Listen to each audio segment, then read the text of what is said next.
Oke, saya akan berdoa buat setiap kita. Bapa dalam surga, terima kasih buat malam hari ini yang Kau berikan bagi kami untuk kami boleh kembali menikmati kebenaran firman Tuhan. Kami mohon belas kasihan daripada Tuhan, tuntun setiap kami, jiwa-jiwamu, biarlah kami boleh terus diisi dengan kebenaran firman Tuhan. Biarlah iman kami boleh bertumbuh, kami boleh tertanam dalam kebenaran-Mu, dan kami boleh hidup menghasilkan buah yang sebagaimana Tuhan inginkan dalam kehidupan kami. Hamba-Mu mengucap syukur karena di tengah-tengah hujan gerimis pun Tuhan masih memberikan kelindahan bagi setiap kami. Tuhan pelihara kami sampai hari ini. Terima kasih Bapa untuk setiap jiwa-jiwa yang sudah hadir, yang sudah datang. Tuhan juga memberkati setiap rekan-rekan kami juga yang mungkin lemah iman maupun lemah tubuh. Tuhan jamah, Tuhan berikan kesembuhan, Tuhan pulihkan, Tuhan teguhkan, kuatkan iman mereka. Terima kasih Bapa, pimpin waktu ke depan, kuasai hati dan pikiran kami sehingga kami penuh dengan kebenaran firman Tuhan yang menghidupkan iman kami kembali. Terima kasih Bapa. Di dalam nama Tuhan Yesus Kristus, biarlah setiap kita yang percaya katakan amin.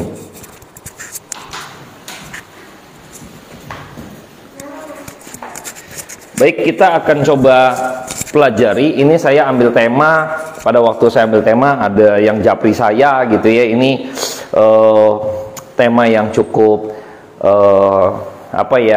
mencengangkan kita juga ya, mabuk agama gitu ya. Kadang saya menggunakan kata-kata yang bisa membuat hati kita gelisah gitu ya. Kenapa? Karena supaya kita tuh oke ya, jangan-jangan nih saya mabuk agama gitu ya. Nah, saya pakai kata mabuk agama bukan berarti secara lek-telek gitu ya.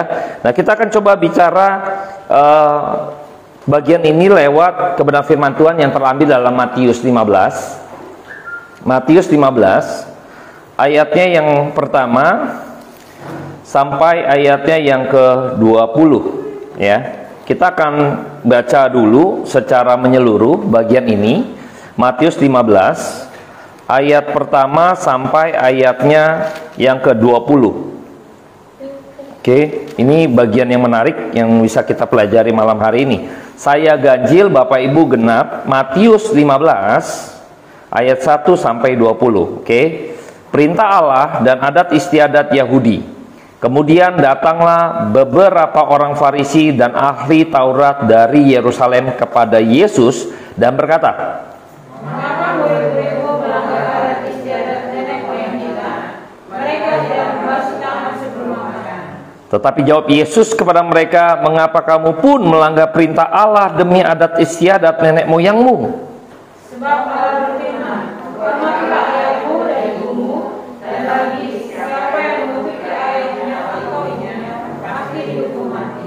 Tetapi kamu berkata, barang siapa berkata kepada bapaknya atau kepada ibunya, apa yang ada padaku yang dapat digunakan untuk memeliharamu, sudah digunakan untuk persembahan kepada Allah.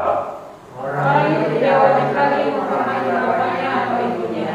Dengan demikian firman Allah menyatakan tidak berlaku yang ada istiadatmu sendiri. Hai orang-orang munafik, benarlah nubuatan Yesaya tentang kamu. Bangsa ini memuliakan aku dengan bibirnya, padahal hatinya jauh daripada aku. Percuma mereka beribadah kepadaku, sedangkan ajaran yang mereka ajarkan ialah perintah manusia.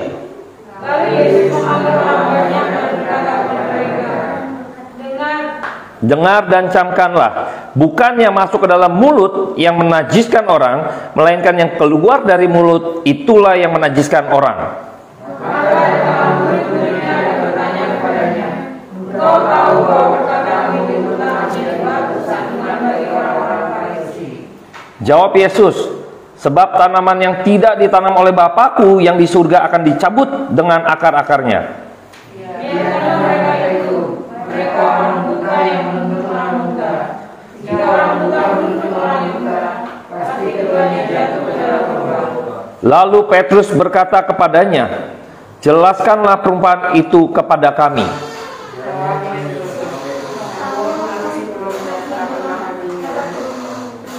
Tidak tahukah kamu bahwa segala sesuatu yang masuk ke dalam mulut turun ke dalam perut lalu dibuang di jamban?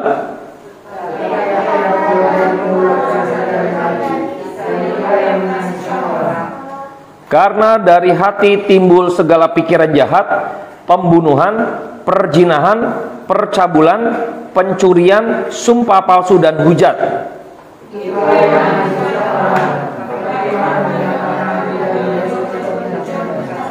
Oke, itu hal yang menarik ya di dalam Matius 15 ayat 1 sampai 20 tadi yang sudah kita baca. Jadi orang-orang Farisi ini dan ahli-ahli Taurat nih orang-orang yang mau mencoba tanda petik ya, mengukuhkan dia punya posisi gitu ya, mau memegahkan jabatan mereka dengan segala sesuatu yang mereka tuliskan atau peraturan-peraturan yang mereka terjemahkan tanda petik ya secara akademis gitu ya. Jadi kelihatan wah ini orang berilmu. Wah, orang-orang Farisi ahli-ahli Taurat ini hebat ya. Sampai makan minum semua diatur gitu ya. Ini orang yang berpikir bagaimana semakin hari semakin dekat dengan Tuhan. Nih bagaimana semakin hari semakin menyucikan hidupnya sempurna dengan Tuhan di hadapan Tuhan gitu loh. Jadi mereka dari 10 perintah Tuhan mereka detailin lagi gitu ya. Kayak orang bikin peraturan, bikin undang-undang, kalau kita DPR, MPR gitu ya, bikin undang-undang ya kan, detailin lagi supaya benar-benar kita nih menjaga hidup kita, kira-kira gitu ya. Nggak boleh ini, harus begini, wah diatur pokoknya. Ya, diatur sedemikian rupa. Nah, untuk demikian, akhirnya dengan demikian, maka jemaat misalnya ya, orang-orang awam, orang-orang Yahudi akan memegahkan mereka-mereka itu.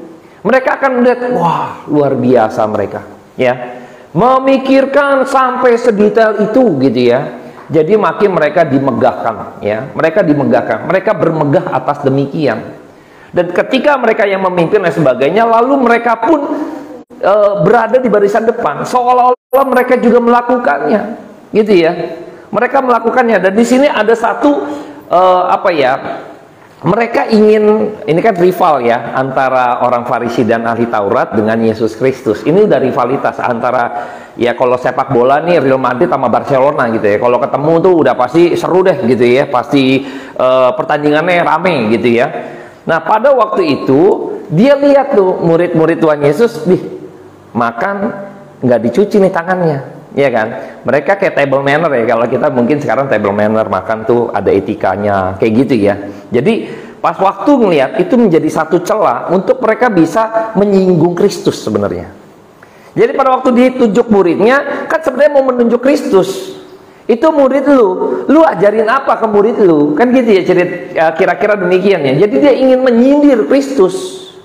Karena Kristus kan membawa dampak bagi mereka ya. Maksudnya orang-orang Farisi itu merasa kehadiran Kristus itu membuat mereka jadi kurang populer ya. Yang populer itu Kristus. Karena banyak yang akhirnya mendengarkan Kristus, yang malah ngikut Kristus dibanding mereka, ya kan? Nah, akhirnya mereka gimana caranya supaya ingin tanda petik juga bersaing seakan-akan lu ngajarnya nggak bener. Kita orang bener. Kok lu nggak ajarin murid lu ya? Gitu ya. Nih saya coba kutip saja ya. Mengapa murid-muridmu melanggar adat istiadat nenek moyang kita? Mereka tidak membasuh tangan sebelum makan. Ya. Dilirik oleh mereka. Lalu Tuhan Yesus jawabannya luar biasa ya, menanggapi mereka ya. Mengapa kamu pun melanggar perintah Allah demi adat istiadat nenek moyangmu? Dibalikin. Kamu bilang saya melanggar, sekarang saya balikin lagi. Wah, di sini terjadi satu rivalitas ya. Jadi ada satu debat ya, kalau kita kan kontroversi debat ya kan, di TV-TV banyak acara debat, kubu A, kubu B, bagaimana mereka berdebat terhadap misalnya politik ya, pandangan-pandangan gitu ya. Nah, ini juga sama nih, terjadi perdebatan. Sebab Allah berfirman, hormatilah ayahmu. Tuhan ingatin nih, hormatilah ayahmu dan ibumu ya.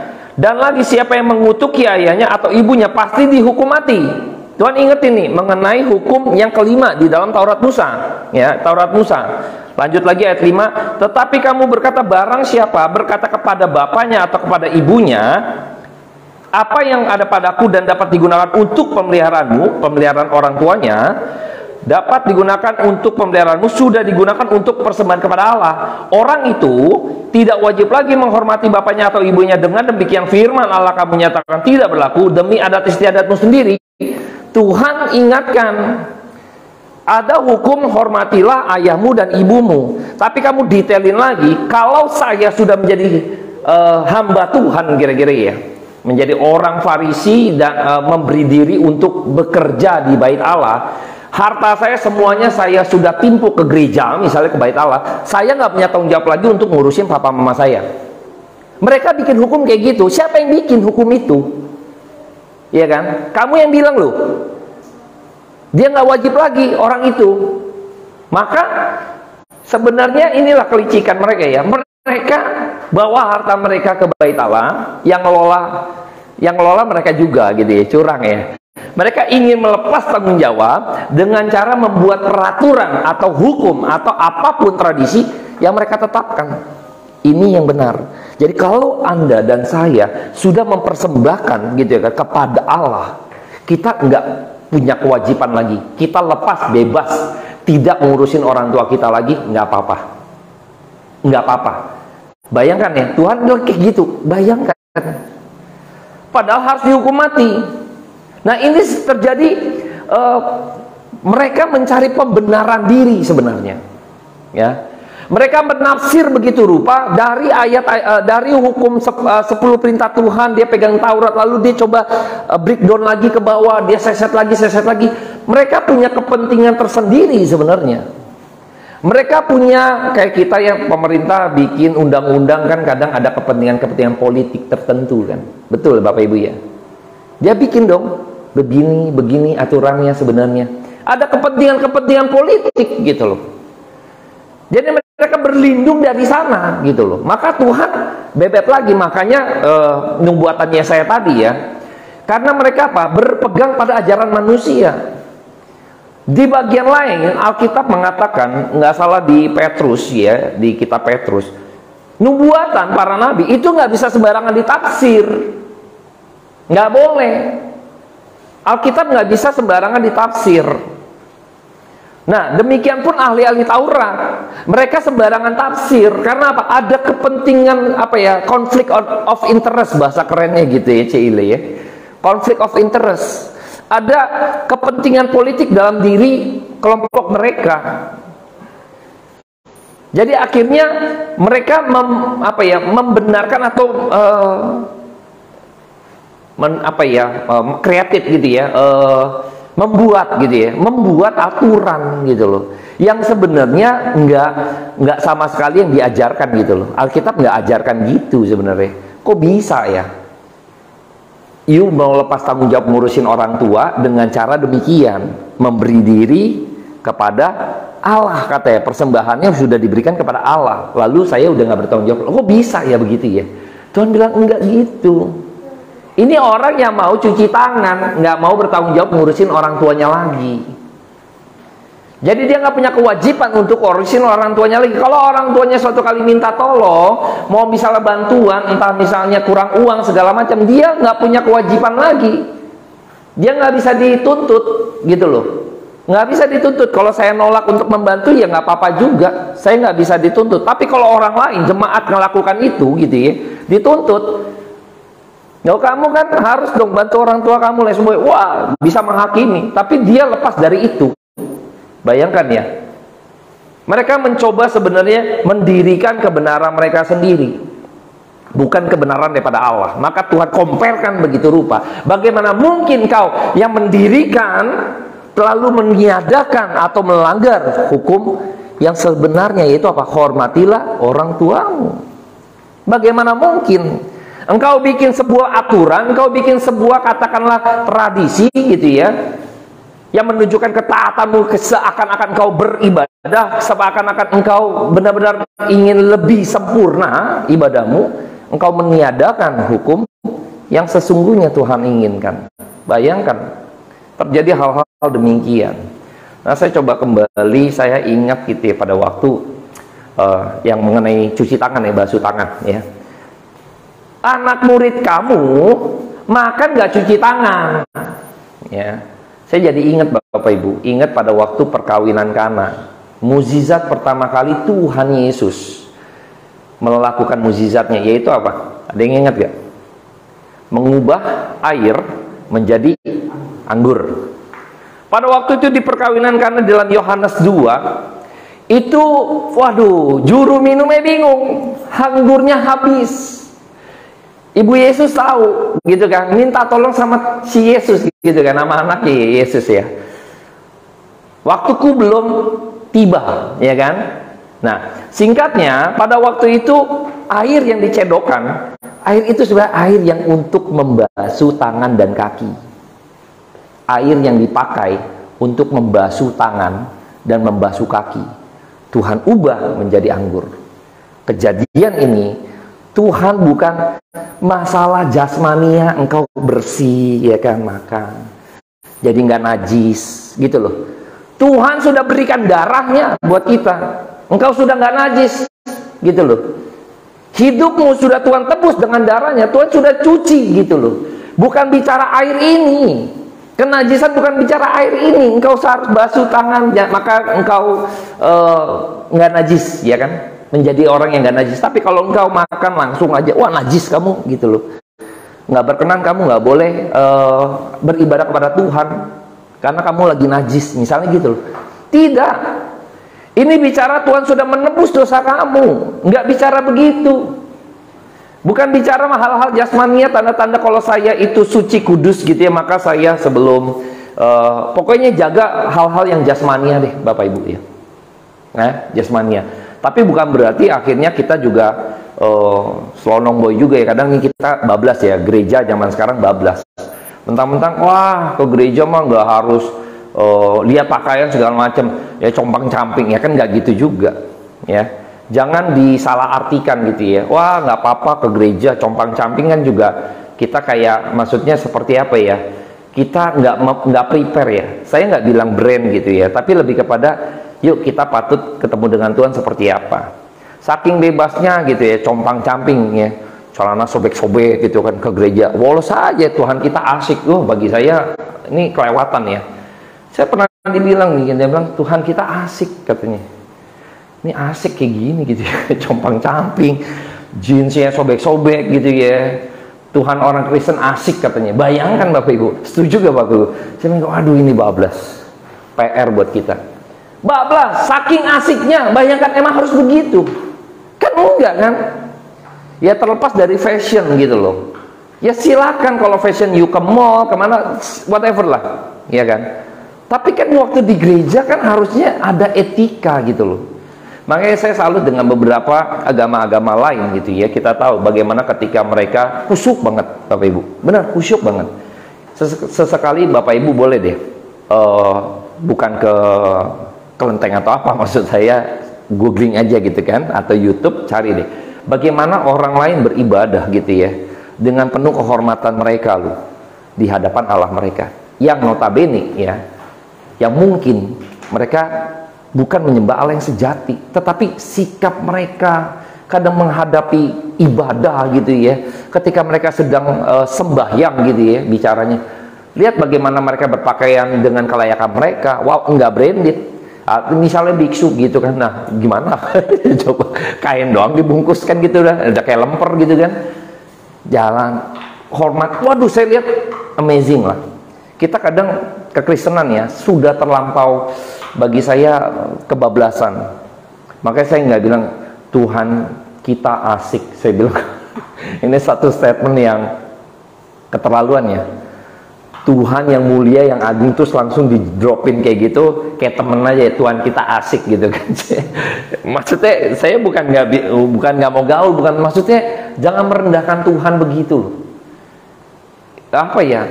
Kita gaul tapi nggak boleh begitu sama Tuhan gitu loh. Asiknya Tuhan, ya kan? Kita asik-asik gitu kan, maksudnya nggak kayak gitu gitu loh. Jangan, kita seringkali yang akhirnya punya mindset yang salah mengenai bagaimana memperlakukan Tuhan kita yang agung dan mulia jadinya. Ya, kita nggak lagi benar-benar mau sungguh-sungguh. Maka pada bagian ini Tuhan mau menekankan bukan bagian itu, tapi juga bukan berarti akhirnya main asal saja, tidak.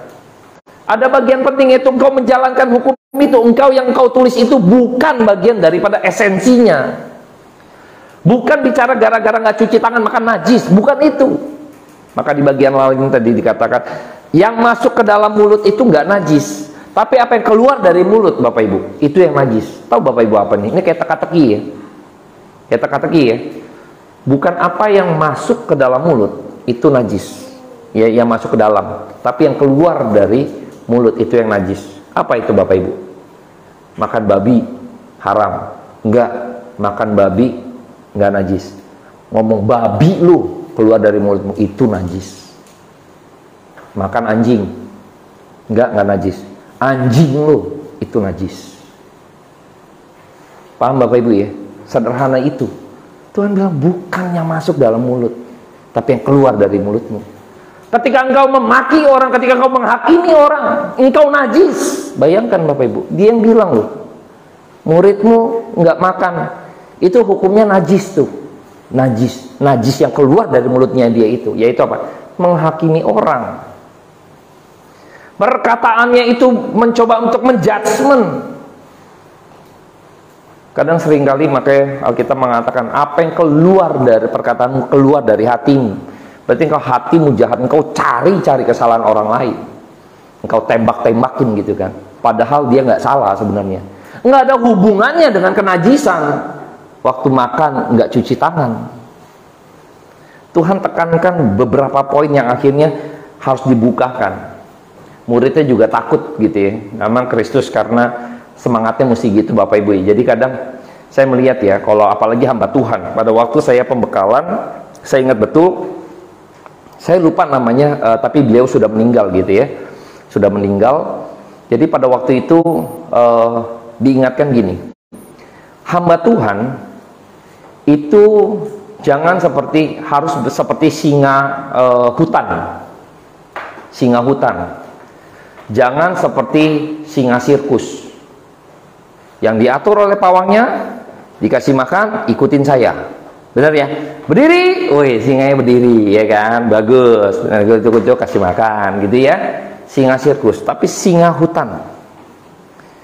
Yang dia mengaung, yang mengeluarkan taringnya bukan karena didirect oleh pawang. Berbicara lantang bukan karena titipan sponsor Bapak Ibu.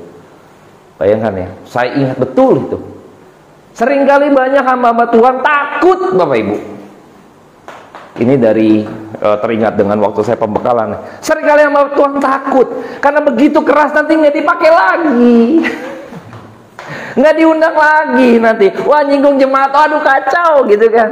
Ada titipan sponsor, Pak nanti jangan singgung yang ini ya gitu ya. Saya pernah Bapak Ibu, saya pernah diundang di satu persekutuan dan juga pernah diundang di gereja, dan kalau bisa jangan itu Pak katanya. Kalau bisa jangan itu, tapi tetap saya bicarakan itu. Tetap saya bicarakan itu.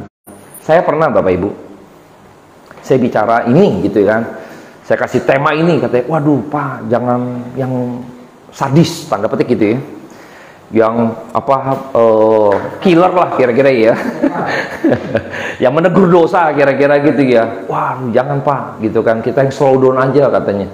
Lah ini hamba Tuhan loh. yang minta yang bilang gitu juga hamba Tuhan gitu ya. Saya jadi bingung gitu. Ini takut sama siapa? Takut sama jemaat hilang gitu kan, atau takut sama Tuhan gitu loh. Saya nggak ngerti gitu loh.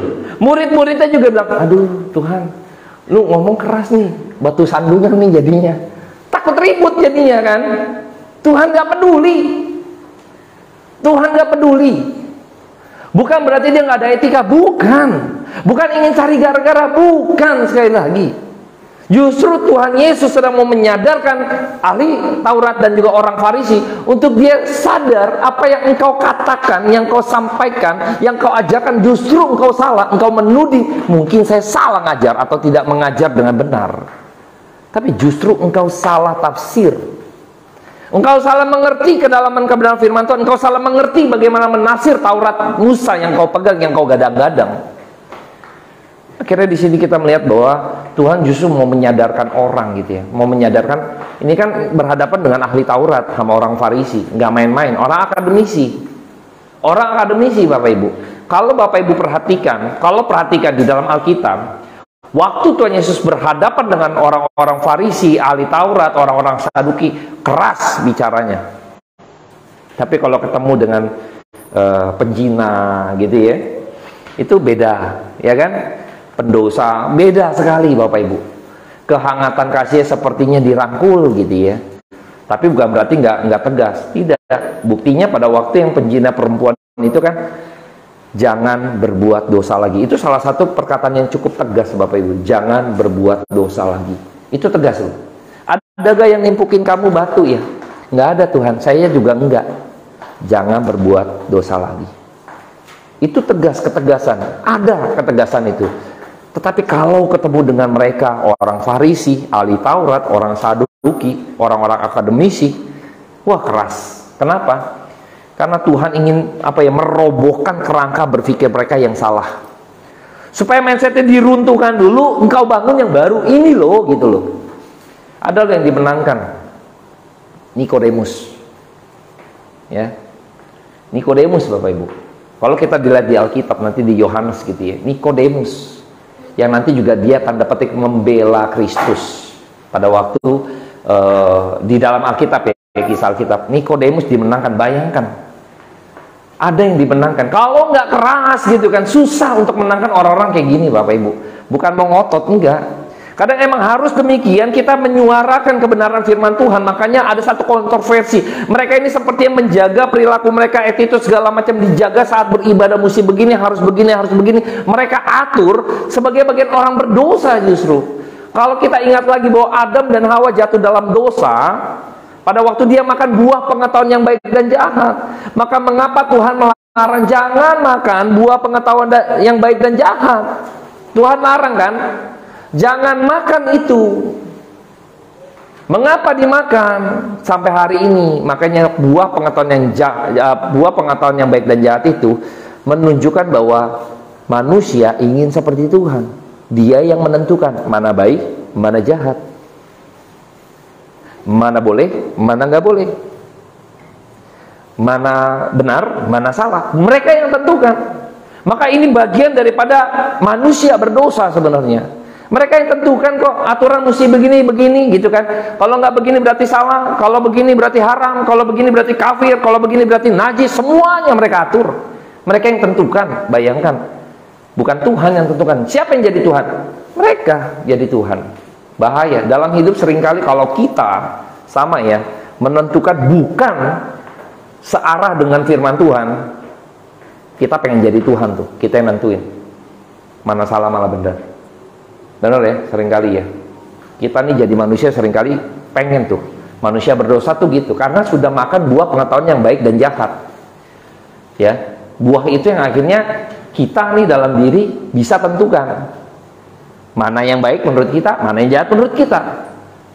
Mana yang salah, mana yang benar, kita yang tentuin. Wah ini repot Bapak Ibu ya, repot. Repot kayak gini. Nggak bisa. Makanya kita harus kembali kepada kebenaran firman Tuhan. Maka nggak boleh salah tafsir, nggak boleh main asal-asalan gitu ya. Nah ini firman Tuhan mengingatkan kita bahwa penting bagi kita kaum awam belajar kebenaran Bapak Ibu. Penting bagi kita untuk sadar bahwa saya jangan sampai nanti saya terkecoh, saya juga punya pengertian yang salah gitu ya. Dan sudah terlalu cinta dengan yang salah. Ini repot Bapak Ibu. Kita sudah demen yang salah. Udah nyaman dengan yang salah. Wah repot sekali Bapak Ibu. Udah repot deh. Kita udah addicted gitu loh. Udah kecanduan. Padahal salah nih. Kayak orang pakai misalnya narkotika gitu, segala macam ya. Udah nyaman gitu loh. Salah. Tahu salah pun masih tetap cari. Susah lepas. Bahaya sekali kita. Jangan sampai kita masuk dalam kelompok-kelompok demikian. Yang terus dinabobokan. Kalau Bapak Ibu sering dengar ngikutin perkembangan perjalanan kita gitu ya, selalu saya bicara keras Bapak Ibu. Saya ingat bahwa saya harus menjadi singa hutan Bapak Ibu, yang nggak boleh ada yang kok kita didikte sama misalnya majelis atau apa gitu ya, yang kalau bicara firman Tuhan ya bicara firman Tuhan. Tema tegur dosa. Bukan berarti saya menghakimi, tidak. Bukan berarti saya mabuk agama, tidak. Tapi Alkitab mengatakan demikian. Harus kita sampaikan, termasuk saya. Kita harus berani dihakimi oleh firman Tuhan, termasuk hidup saya. Jangan pikir Bapak Ibu saya ini ngomong segala macam. Saya kadang Bapak Ibu ya, kalau udah malam nih nge-chatting YouTube segala macam, nguploadin, saya harus dengar lagi Bapak Ibu. Saya harus menghakimi diri saya Bapak Ibu. ya, sekalian ngecek gitu ya, biasanya ada yang kurang apa segala macam. Bayangkan Bapak Ibu, nggak gampang. Maka Anda dan saya juga harus mengetahui dulu yang benar itu seperti apa gitu loh. Jangan sampai kita sudah beribadah, Tuhan bilang tidak berkenan di hadapan Tuhan. Di dalam ayat 8 dan 9 saya bacakan, bangsa ini memuliakan aku dengan bibirnya, padahal hatinya jauh daripadaku. Bayangkan, percuma mereka beribadah kepadaku, sedangkan ajaran mereka ajarkan ialah perintah manusia. Kalau hari ini yang saya sampaikan adalah pemikiran saya secara manusia, maka sia-sialah Bapak Ibu datang. Nggak ada perkenanan Tuhan. Kalau yang saya sampaikan ini adalah pikiran manusia saya yang hanya berbalut agama gitu ya, bahaya Bapak Ibu. Percuma datang ke sini. Percuma, sia-sia. Misalnya yang saya ajarkan adalah, kayak Bapak Ibu, mari kita kuatkan iman kita. Bapak Ibu, saya akan berdoa supaya mukjizat terjadi. Bapak Ibu, mari angkat tanganmu Bapak Ibu. Ini pikiran saya doang, imajinatif saya mungkin. Membakar semangat dengan emosional seperti seorang motivator. Itu percuma Bapak Ibu, nggak berkenan Bapak Ibu.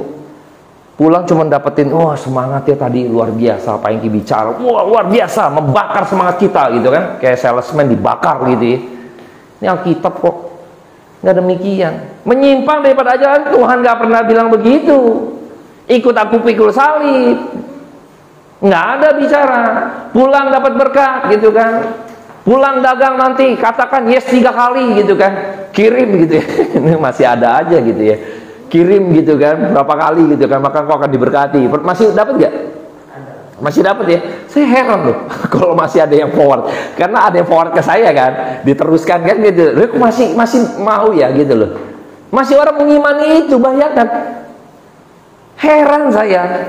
Mindsetnya tuh dari sana. Apa iya gitu? Bukan saya mau ngomong enggak gitu. Tapi engkau berdoa, engkau paham kebenaran firman Tuhan, engkau pun bisa mengalami mukjizat yang Tuhan berikan, sediakan bagi setiap kita. Kan saya udah bilang kemarin, perempuan Kanaan itu beriman. Tuhan nggak melakukan sesuatu yang touchable gitu ya, menyentuh anaknya maka sembuh, tidak. Imannya, kita harus paham hal itu, bukan karena Tuhan sentuh. Nah, saya melihat bahwa di bagian akhir menarik Bapak Ibu ya. Saya akan bacakan kutip di dalam bagian paragraf yang ayat 2. Saya akan petik saja. Maka datanglah murid-muridnya dan bertanya kepadanya, engkau tahu bahwa perkataanmu itu menjadi batu sandungan ya bagi orang-orang Farisi.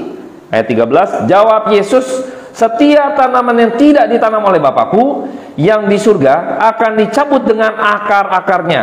Biarkanlah mereka orang buta yang menuntun orang buta. Jika orang buta menuntun orang buta, pasti keduanya jatuh ke dalam lubang. Jadi kadang yang paling parah Bapak Ibu adalah ketika Tuhan membiarkan orang-orang itu tersesat, membiarkan orang-orang itu tetap buta, nggak ngerti Bapak Ibu. Sedih Bapak Ibu. Anda dan saya, kalau hari ini, dulu saya pernah buta gitu ya, nggak ngerti, ikut-ikutan Bapak Ibu. Waktu saya masih muda, saya mendapat pengajaran mendoakan tumpang tangan gambar motor King, tumpang tangan dong, mau motor King pada waktu zaman saya doain, ternyata dapat bener Bapak Ibu. Saya beli beneran motor King, saya beli. Wah luar biasa, saya pikir bener nih kayak gini nih, apa aja saya tumpangin tangan Bapak Ibu, gila ya. Terjadi, celakanya terjadi Bapak Ibu. Jadi kita makin percaya dong, makin believe kan, padahal kan nggak gitu ajaran Alkitab. Mana bisa begitu? Udah rumah tumpangin tangan deh mau kayak gitu. Apa juga tumpangin tangan lah, ini apa gitu kan? Enggak loh. Mana ada Alkitabiahnya? Coba pertanggungjawabannya apa? Paling bilang kan, oh iya tuh Petrus tumpangin tangan sembuh, Tuhan tumpangin ini sembuh segala macam. Kita bisa gitu kan di masa sekarang. Mau barang apa segala macam kita doakan, kita tumpang tangan, dan terjadi. Bapak bayangkan, makin buta gak saya? Bersyukur Tuhan celikan mata saya, sadar Bapak Ibu, Kalau enggak sampai hari ini, kalau saya masih buta, saya ngajar sampai hari ini, ngajar Bapak Ibu kayak gitu tuh, model-modelnya. Kayak gitu. Lagi bokeh, tumpangin tangan dompetnya, doa. Pulang dapat 200.000 misalnya gitu kan. So crazy gitu loh. Tahu gila kita, tahu buta. Orang kalau tidak mendapatkan kasih karunia, sayang Bapak Ibu. Saya ngeliat ya, ayat ini kasihan sekali. Kadang kalau ngelihat temen gitu ya, yang masih misalnya di aliran yang keras, yang sesat gitu ya, gerejanya sesat ya. Ini bicara gereja sesatnya. Saya kasihan berdebat gitu kan mengenai saksi ini gitu ya, kita tahu ya. Capek loh. Akhirnya ya sudah gitu loh. Capek, tapi kasihan jadinya. Buta nggak sembuh Bapak Ibu bayangan. Kalau Tuhan udah hempaskan, dibiarkan, kasihan sekali Bapak Ibu. Sampai kapanpun dia buta, Tuhan cabut, Tuhan buang. Bayangkan, kalau kita hari ini sadar, oh iya dulu saya pernah ngalamin yang salah gitu ya, pengertian yang salah. Sekarang kita sadar gitu ya, dengar khotbah makin sadar, kita sedang dicelikan Bapak Ibu. Bersyukur, ntar nggak Tuhan cabut itu. Kalau yang udah dikasih tahu masih oban terus makin menggila gitu kan dengan sesuatu yang sesat gitu ya. Wah, itu tanda-tanda tuh. Tanda-tanda bebal gitu loh. Ya sudah, Tuhan cabut itu. Tuhan yang buang gitu loh. Tuhan buang. Udah biarin. Kita kalau dalam hidup dibiarkan Tuhan celaka. Lihat ya, pada waktu saya mendapat pengajaran yang salah yang tadi yang saya tumpah dan terjadi lagi, ya kan? Kan lebih bahaya dong. Terjadi loh. Makin percaya kan, makin bisa tertanam kan. Untung Tuhan bisa pulihkan. Makin buta loh Bapak Ibu. Kalau terjadi makin buta saya. Makin masuk lagi, makin buta lagi saya. Parah itu. Bersyukur Tuhan celikan mata rohani saya. Maka kita bersyukur Bapak Ibu, kalau Bapak Ibu nggak gampang Bapak Ibu kalau setiap Sabtu malam mau belajar Alkitab gitu ya. Saya rasa nggak ada yang mau ya. Kita mendingan family time gitu ya. Kita mendingan ya nonton kali ya, ini prime time loh, jam-jam 7 gitu ya, jam-jam 7, jam-jam prime time. Bener nggak? Mendingan saya ngopi lah gitu kan, nyantai lah, YouTubean mungkin ya kan, menghibur diri gitu kan. Nggak ada yang mau belajar Alkitab Bapak Ibu. Kalau hari ini Bapak Ibu punya kerinduan sampai hari ini, itu tandanya Tuhan ingin menyelitkan mata rohani kita. Bersyukur Bapak Ibu, nggak semua orang dapat ini. Saya sadar Bapak Ibu, nggak semua orang. Tadi saya sama istri saya sama Bu Indra doang yang datang di sini bertiga. Saya udah lihat jam, aduh Tuhan ini hujan gitu kan. Saya udah siapin firman Tuhan. Puji Tuhan Bapak Ibu. Yang saya sendiri pun kadang worry. Saya berdoa Bapak Ibu. Setiap minggu ini bergumul nih setiap Sabtu. Saya doain loh Bapak Ibu. Tuhan tolong kasih kerinduan. Tuhan tolong kasih kerinduan buat mereka gitu loh. Mau belajar firman. Setengah mati Bapak Ibu. Kadang iman saya agak lemah gitu ya. 3 orang doang. Di jam 7:05, 7:10, Bu Rini masuk gitu kan, nggak ada orang, berempat doang nih kita gitu kan. Udah pikir ya sudahlah Tuhan kerjakan saja. Puji Tuhan Bapak Ibu, ngerti gak? Saya nggak minta banyak, tapi saya coba minta Tuhan tolong hadirkan. Kadang last minute kayak gini Tuhan kayak hiburkan saya. Bapak Ibu bener loh, tadi saya di sini mungkin Bu Indah tahu gitu ya, masih saya ini berdoa Bapak Ibu. Ya ampun Tuhan, sedih saya. Kenapa? Saya mencoba untuk Tuhan kasih hati, Tuhan siapkan makanan ini gitu ya. Saya mau kasih, bukan masalah nasi ayam gitu Bapak Ibu ya. Enggak. Ada makanan rohani yang saya mendapat berkat di sini gitu loh. Yang saya mau bagikan. Tuhan tolong kirim domba-dombamu. Ini ada rumput hijau yang segar. Tuhan kirim. Ya, Tuhan kirim. Bersyukur Bapak Ibu ya. Oke, mari kita berdoa. Bapa dalam surga, kami bersyukur karena malam hari ini Tuhan telah pimpin sepanjang malam hari ini untuk kami boleh belajar firman Tuhan. Kami bersyukur karena Tuhan yang memberikan kami pencerahan, Roh Kudus-Mu yang terus memberikan kami iluminasi, pengertian-pengertian baru agar kami senantiasa tidak buta Tuhan, agar kami tidak dibodohi dengan pengajaran-pengajaran manusia. Kami berdoa mohon domba-domba-Mu yang penuh dengan keterbatasan, kami kaum awam, Biarlah boleh semakin hari Roh Kudus memimpin, menuntun kami. Terus tambah-tambahkan kerinduan kami Tuhan. Dimanapun kami menjalankan ibadah kami, biarlah kami boleh memiliki perkenanan Tuhan. Kami berdoa juga untuk rencana kami ke depan Tuhan. Untuk tempat yang kami bisa establish, untuk kami bisa terus belajar firman Tuhan. Tuhan berikan yang terbaik. Tuhan pimpin sepanjang kami Tuhan, untuk kami boleh terus senantiasa menjalankan visi misi Tuhan, belajar firman Tuhan, dan juga untuk program 12 bakul kami yang kami terus jalankan. Tuhan tolong sertai kami. Terima kasih Bapa, hanya di dalam nama Tuhan Yesus Kristus kami sudah berdoa dan mengucap syukur. Amin. Baik, saya untuk doa, saya minta tolong Bu Indra ya, berdoa Bu Indra. Di sana aja nggak apa-apa Bu Indra. Kita mau kolektor. Silakan Bu Indra.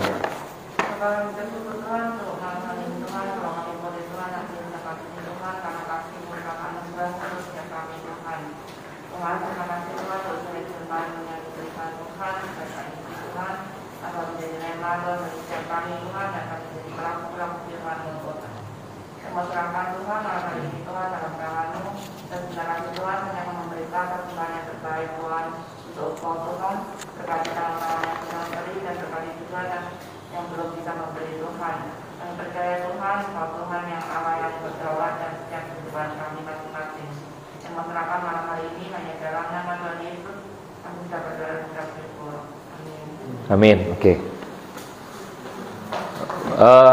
Ada yang tanya kepada saya Bapak Ibu, program 12 bakul kita jalan, kita daily jalan, tapi dalam arti berkala ini nggak harus setiap hari Senin, setiap hari Selasa, apa segala macam, tidak gitu ya. Nah, dari beberapa yang dikumpulkan itu berupa sembako ya. Jadi saya juga bingung nih mau kasih laporan Bu Rini apa ya, soalnya sembako ya kan dipakai. Saya pikir ada yang tanya ke saya usul gitu ya, kemarin benar ya Wan ya, usul. Jadi nanti kita mungkin rencananya Bapak Ibu untuk 12 bakul ini kita nanti mungkin pisahkan amplop, misalnya kata Iwan gitu ya, kemarin diusulkan bahwa takutnya kan ada orang yang mau berbagian gitu kan lewat dana misalnya gitu ya, sedikit-sedikit kan kita kumpulkan. Oh ya udah, nanti mungkin pas bulan Maret ya kita coba, kan ini akhir bulan, jadi kita kumpulkan, jadi dana itu bisa tercatat. Saya juga bingung kalau mau catat berapa, saya juga bingung ntar udah kepake berapa, kan agak susah ya. Maksudnya emang kita pakai untuk ini kan gitu ya, kita bagikan gitu ya. Tapi kalau dana kan kita bisa ada rinciannya, karena dikasihnya telur, beras kan juga bingung ya, potongan ayam. Ini mau ininya gimana, nggak bisa Bapak Ibu. Jadi saya biasanya report yang dibagikan gitu ya. Seperti itu, oke? Jadi saya usulan itu pikir berguna untuk kita. Jadi ntar kita jalankan bulan Maret gitu ya, minggu depan, mulai minggu depan. Jadi ada amplop kecil nanti saya kasihkan, yang mau berbagian saja, yang enggak nanti Ibu Rini yang pegang amplopnya, nanti dicatat gitu ya, Bapak Ibu ya. Oke, kita akan akhiri. Saya undang kita semua bangkit berdiri.